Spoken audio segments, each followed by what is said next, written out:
Hi friends, welcome to Kamadhenu Akshayam. நம்ம இன்றைக்கி பார்க்க போகிறது ஒரு நான்வெஜ் ஐட்டம் ஈரல் வறுவல் எப்படி பண்ணுறதுன்னு பார்க்கலாங்க. நம்ம சேனலை ஃபஸ்ட் டைம் பார்க்குறவங்க மறக்காமல் சப்ஸ்கிரைப் பண்ணிக்கோங்க. நான் இன்றைக்கி இதுக்கு கோழி ஈரல் எடுத்திருக்கேன். இந்த கோழி ஈரல் பார்த்திங்கன்னா நல்லா ஃப்ரெஷ்ஷாக இருக்கும் போதே செய்கிறது தான் பெஸ்ட்டு. நல்லா டேஸ்ட்டாகவும் இருக்கும். நல்லா கழுவிட்டு சுத்தம் பண்ணி வச்சுருக்கேன். நம்ம இனி செய்ய ஆரம்பிச்சிடலாம். கடாயில் 1.5 டேபிள் ஸ்பூன் எண்ணெய் விட்டுருக்கேன். இது சன்ஃப்ளவர் ஆயில் தான். இதுக்கு வாசமே இல்லாத எண்ணெய்னா நல்லாயிருக்கும்.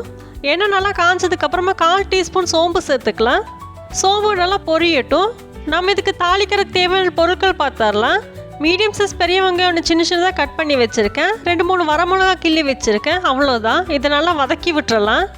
வெங்காயம் ஒரு 50% வதங்கட்டும். இதுக்கு நம்ம சின்ன வெங்காயமும் சேர்த்துக்கலாம், பெரிய வெங்காயமும் சேர்த்துக்கலாம். இப்போ இதுக்கூட 1 டீஸ்பூன் அளவுக்கு இஞ்சி பூண்டு பேஸ்ட்டு சேர்த்துருக்கேன். இப்போ இஞ்சி பூண்டோட பச்சை வாசம் போகிற வரைக்கும் வதக்கிக்கலாம். அதுக்குள்ளே வெங்காயமும் நல்லாவே வதங்கிடும்.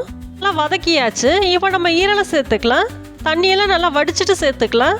ஈரலை சேர்த்துட்டு நல்லா வதக்கி விடலாம். ஒரு 2 நிமிஷம் போல் எண்ணெயிலே வதக்கிக்கலாம். அப்போ தான் டேஸ்ட்டு நல்லாயிருக்கும். ஈரல் பார்த்திங்கன்னா இப்போ மெரூன் கலராக இருக்குல்ல, இது நல்லா லைட் கலராக மாறணும். அந்தளவுக்கு வதக்கணும். இப்படி கலர் மாறதுக்கு ரொம்ப நேரம்லாம் ஆகாது. ஒரு 2 நிமிஷம் தான், சீக்கிரமாக கலர் மாறிடும். இப்படி செய்யும் போது டேஸ்ட் நல்லாயிருக்கும். அதே சமயம் நம்மளுக்கு சிக்கனோட பச்சை வாசமும் இருக்காது. இப்போ பாருங்கள், ஈரல் நல்லா கலர் மாறிடுச்சு. இப்போ நம்ம இதுக்கு தேவையான அளவுக்கு தண்ணி சேர்த்துக்கலாம். ஈரலுக்கு ஒரு பாதி அளவுக்கு தண்ணி சேர்த்துனோம்னா போதும், சரியாக இருக்கும். இப்போ இது கூட 1/4 டீஸ்பூன் அளவுக்கு மஞ்சத்தூள் சேர்த்துக்கலாம். இப்போ ஈரலுக்கு தேவையான அளவுக்கு உப்பு சேர்த்துக்கலாம். சேர்த்துட்டு இது நல்லா கலந்து விட்டுறலாம். கலந்து விட்டுட்டு மூடி வச்சிடலாம். இது ஒரு 15 நிமிஷம் மீடியம் ஃப்ளேம்லேயே இருக்கட்டும். அப்போ சீக்கிரமாக வெந்துடும். இது கூட நம்ம இன்றைக்கி எந்த மசாலாத்தூளும் சேர்த்துக்க போகிறதில்ல. நம்ம உப்பு கறி செய்வோம்ல, அந்த ஸ்டைலில் தான் இது செஞ்சுருக்கேன். இது கூட எந்த மசாலாத்தூளும் சேர்த்துக்காம நேச்சுரல் ஃப்ளேவரில் சூப்பராக இருக்கும். இப்போ இதை மூடி வச்சிடலாம். மூடி வச்சுட்டு மீடியம் ஃப்ளேமில் ஒரு 10லேருந்து 15 நிமிஷம் போதும், நல்லா வெந்துடும். இப்போ பார்க்கலாம் எந்த அளவுக்கு வெந்திருக்குன்னு. தண்ணி நல்லாவே வத்திருச்சு. இப்போ இன்னும் கொஞ்சமாக இருக்குது, அதுவும் நல்லா வத்தட்டும். இந்த ஈரல் வறுவல் பார்த்திங்கன்னா ரச சாதத்துலேருந்து பிரியாணி வரைக்கும் சைடிஷாக சூப்பராக இருக்கும்.